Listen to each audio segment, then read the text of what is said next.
Hai, Assalamualaikum warahmatullahi wabarakatuh. Perkenalkan, nama saya Siska Sarasdewi dengan NIM D1B1 22037. Saya dari Universitas Megarizky Makassar, program studi S1 Farmasi. Baiklah, kali ini saya akan membawakan materi saya yang berjudul Hospital Pharmacy and Service Professional atau pelayanan farmasi di rumah sakit. Nah, baiklah, langsung saja untuk mempersingkat waktu, saya akan memaparkan materi saya. Sebelum saya akan menjelaskan mengenai pelayanan farmasi di rumah sakit, apakah kalian tahu apa itu farmasi? Ya, jadi farmasi adalah mempelajari segala seluk-beluk tentang obat. Ilmu farmasi adalah terapan dari 3 bidang ilmu, yaitu kedokteran, kimia, dan biologi.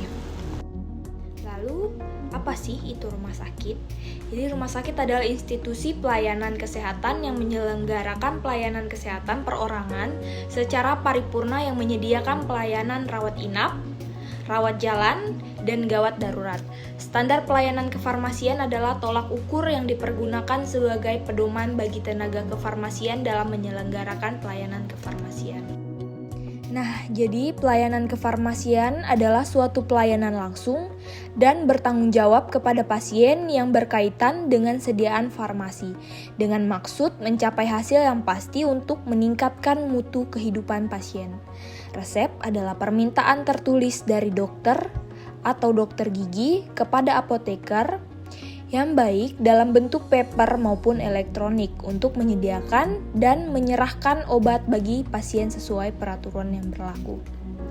Nah, pelayanan kefarmasian yang diselenggarakan di rumah sakit harus mampu menjamin ketersediaan obat dan alat kesehatan yang bermutu, bermanfaat, aman, dan terjangkau untuk memenuhi kebutuhan pasien.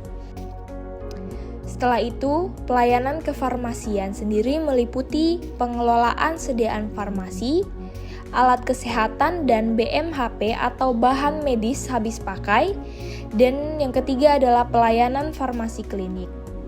Setelah itu, pengukuran standar pelayanan kefarmasian di rumah sakit bertujuan untuk meningkatkan mutu pelayanan kefarmasian, menjamin kepastian hukum tenaga kefarmasian, melindungi pasien dan masyarakat dari penggunaan obat yang tidak rasional dalam rangka keselamatan pasien. Nah, sistem pelayanan kefarmasian dan penggunaan obat di rumah sakit dirancang, diimplementasikan, dan dilakukan peningkatan mutu secara berkesinambungan terhadap proses-proses.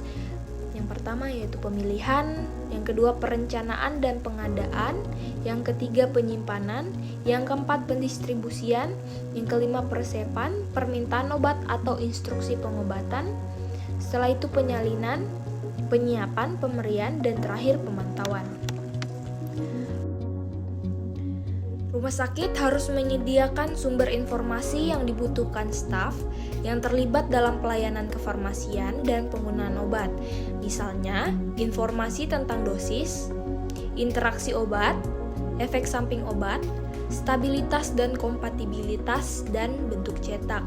Rumah sakit mempunyai ruang penyimpanan sediaan farmasi dan bahan medis habis pakai yang disesuaikan dengan kebutuhan serta memperhatikan persyaratan penyimpanan dari produsen, kondisi sanitasi, suhu, cahaya, kelembapan, dan memiliki sistem keamanan penyimpanan yang bertujuan untuk menjamin mutu dan keamanan produk serta keselamatan staf.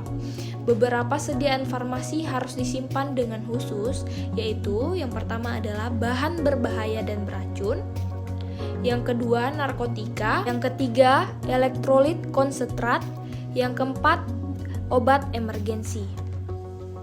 Farmasi memiliki resiko khusus yang memerlukan ketentuan sendiri dalam penyimpanan, pelabelan, dan pengawasan penggunaannya, yaitu yang pertama adalah produk nutrisi parenteral dikelola sesuai stabilitas produk, yang kedua obat atau bahan radioaktif dikelola sesuai sifat dan bahan radioaktif, yang ketiga obat yang dibawa pasien, dan keempat, obat bahan medis habis pakai dari program atau bantuan pemerintah atau pihak lain.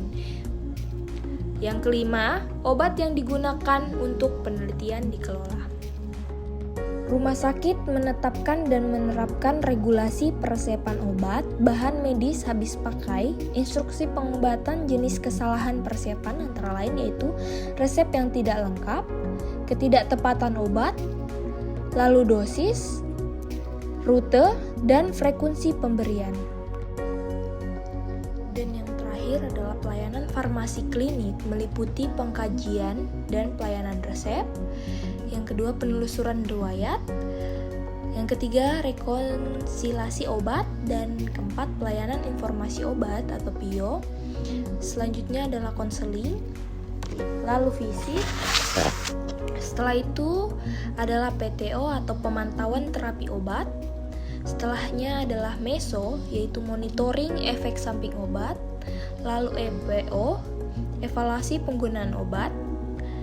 Dispensing, sediaan steril, dan pemantauan kadar obat. Baik, itulah yang dapat saya sampaikan secara singkat mengenai Hospital Pharmacy and Service Professional atau pelayanan kefarmasian di rumah sakit. Terima kasih.